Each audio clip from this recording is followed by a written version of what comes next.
इन सभी मोर्चों पर हमने पूरे समर्पण भाव से काम किया है। हम बदलाव लाने में सफल हुए हैं। यह देश जानता है कि हमारे देश का बहुत बड़ा जनजातीय क्षेत्र नक्सलवाद की चपेट में, माओवाद की चपेट में पिछले कई दशकों से लहूलुहान हो चुका था। सबसे ज्यादा नुकसान मेरे आदिवासी परिवारों को हुआ। आदिवासी माताओं बहनों ने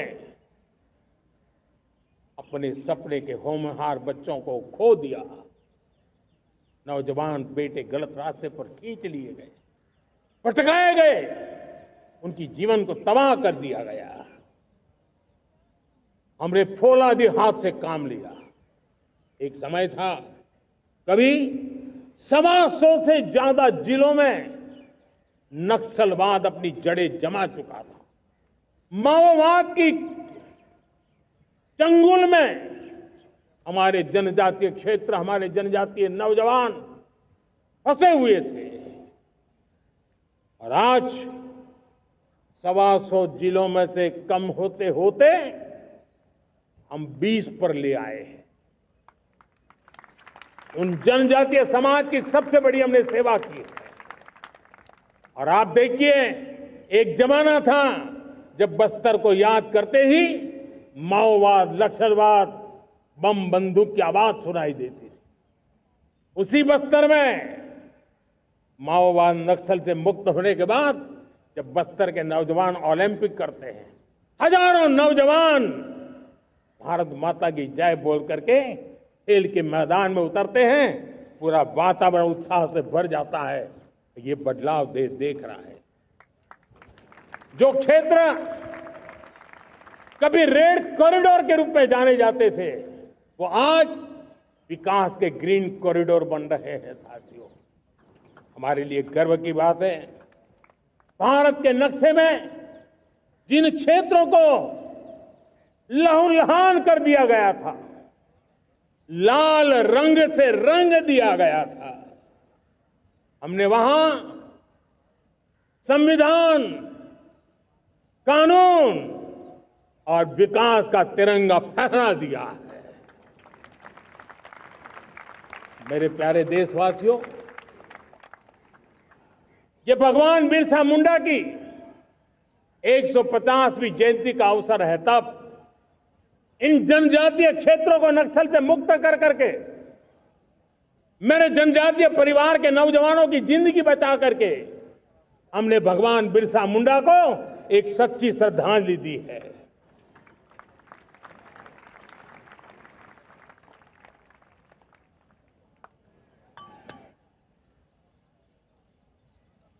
मेरे प्यारे देशवासियों, मैं आज देश के सामने एक चिंता, एक चुनौती के संबंध में आगाह करना चाहता हूं। षड्यंत्र के तहत, सोची समझी साजिश के तहत देश की डेमोग्राफी को बदला जा रहा है। एक नए संकट के बीज बोए जा रहे हैं और ये घुसपैठिए मेरे देश के नौजवानों की रोजी रोटी छीन रहे हैं। एक घुसपैठिए मेरे देश की बहन बेटियों को निशाना बना रहे हैं। ये बर्दाश्त नहीं होगा।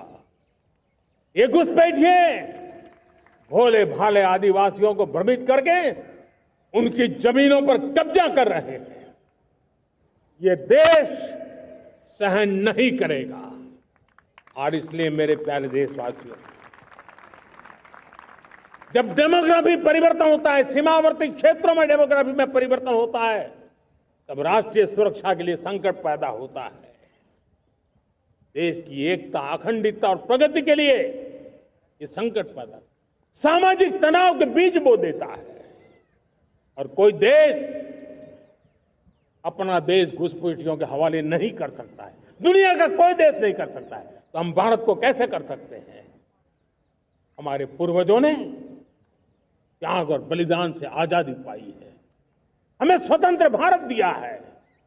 उन महापुरुषों के प्रति हमारा कर्तव्य है कि हम हमारे देश में ऐसी हरकतों को स्वीकार न करें। उनकी सच्ची श्रद्धांजलि होगी।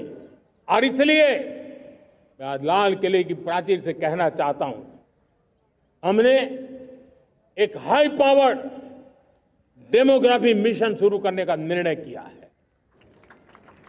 ये मिशन, इस मिशन के द्वारा ये जो भीषण संकट नजर आ रहा है, भारत पे मंडरा रहा है जो संकट है, उसको निपटाने के लिए तय समय में सुविचारित सुनिश्चित रूप से अपने कार्य को करेगा। उस दिशा में हम आगे बढ़ रहे हैं। मेरे प्यारे देशवासियों, कल जन्माष्टमी का पावन पर्व है। भगवान श्री कृष्ण का जन्मोत्सव देश में मनाया जाता है।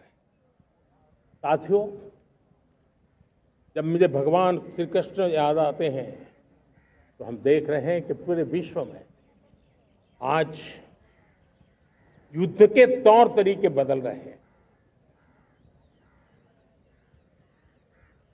हमने देखा है कि भारत युद्ध के हर नए तौर तरीकों को निपटने में समृद्ध है। हमने ऑपरेशन सिंदूर में दिखा दिया है। टेक्नोलॉजी में जो भी महारत थी, पाकिस्तान ने हमारे सैन्य ठिकानों पर, हमारे एयरबेस पर, हमारे संवेदनशील स्थानों पर, हमारे आस्था के केंद्रों पर, हमारे नागरिकों पर मिसाइल्स, ड्रोन अनगिनत मात्रा में उन्होंने वार किया।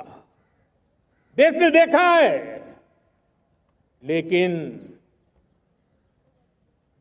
देश को सुरक्षित रखने के जो प्रयास पिछले 10 साल में हुए हैं, उस ताकत का परिणाम था कि उनके हर हमले को हमारे जाबाजों ने और हमारी टेक्नोलॉजी ने तिनके की तरह बिखेर दी।